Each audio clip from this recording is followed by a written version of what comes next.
We're back here on the Lynn Hayes Freeland Show. We're talking about parades. It's interesting because we talked about the parade that kind of kicks off the Harambee Arts Festival. That's happening on August 2nd. But what, like a week later, just about a week later, the African American Heritage Parade is back. Alex Matthews is our guest. Welcome back. Great, thank you. How many years has the parade been around? It's over 30 years. Really? Yes. Wow. Don't you feel old when you know that you were there when it started? Well, you know? I'm only 30, so. Oh, so you were a baby. Okay. I was a small baby. Okay, all right. Well, if you were 30, I was 35. Okay. All right.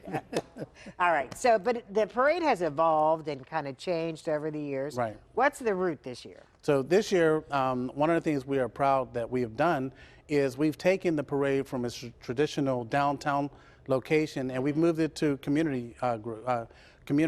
Okay. 1 year we were in the Hill District, and this year, in the past 2 years, we're over in Manchester on the north side. Oh, so we'll be okay. running from Manchester on Pennsylvania Avenue, ending up at the Manchester Field. So we're going to be going through the neighborhoods with our parade. Wow. Okay. So you started in the Hill. You started downtown, moved to the Hill. Yep. Now in Manchester. Right. And so, what has the response, the reaction been? I'm guessing that there's a plus to having it right in the neighborhood. It's pretty good.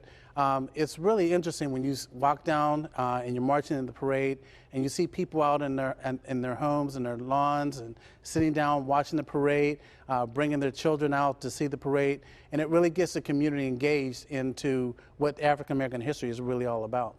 I was going to say that's interesting because if we go back, and I understand you're only 30, so you don't know much about when it started 30 years ago, but part of the concept was, if I remember correctly, we have all these parades in Pittsburgh. Pittsburgh loves a parade, but we as African Americans did not have that kind of celebration. And you're absolutely right. One of the things we're able to do is to concentrate on the fact that there is rich heritage within the African American community. And so we want to emphasize that in the parades, which is why we have the fraternities and sororities. We have different, the motorcycle groups, and we have the Corvette group.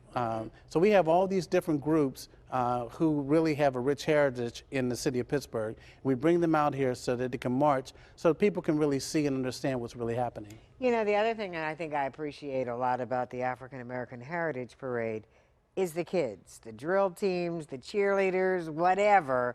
I think it's important that we as a community show these kids that we support them. Exactly. You know, we really hope that we can get some of the bands. We're at a difficult time because it's in August. It's really hard to get the bands. Oh, like because schools aren't necessarily in session. Okay. But we would love to get them and attract them into the parade, because it really brings out the real meaning of what we're doing this for. Well, the other thing is, I'll be honest, you know, you got to have a band in a parade. You got to have a band. You got to have a band, yeah, right. yeah. So one of the things I said is that maybe we should just play band music. If we don't get any bands, we'll just have it. We'll just tape it. Have a car with a big right. speaker on it. Indeed. So at this point, can people still sign up? I know the parade is the 10th. It's the 10th, yes. Okay. So people can still sign up, and they can call our hotline that we have. Okay. And then they can send us an email. But I'm really proud of the fact that we have 2 Grand Marshals this year. Oh. Joe Williams, the Honorable Joe Williams. Okay. Proud Wait a minute. I was going to say Joe Williams, the Honorable Judge Williams, on the north side. Right. And Doris Carson Williams. And Doris lives on the north side. And she lives on the north side. Okay. So we're recognizing bringing these, because it's interesting, people didn't realize that Doris was from the north side.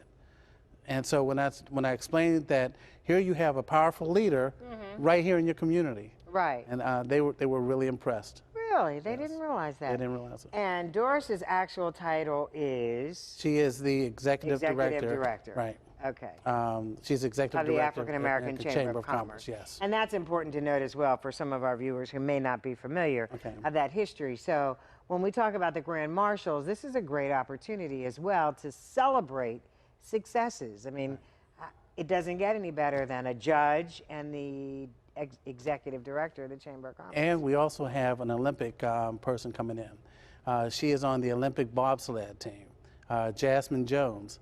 So she is, she ran track. She was an All-American track star at Eastern Michigan, and she's now on the Olympic bobsled team. Now wait. behind her, right? Isn't there? Yes, Didn't I yeah. read about Yep. her?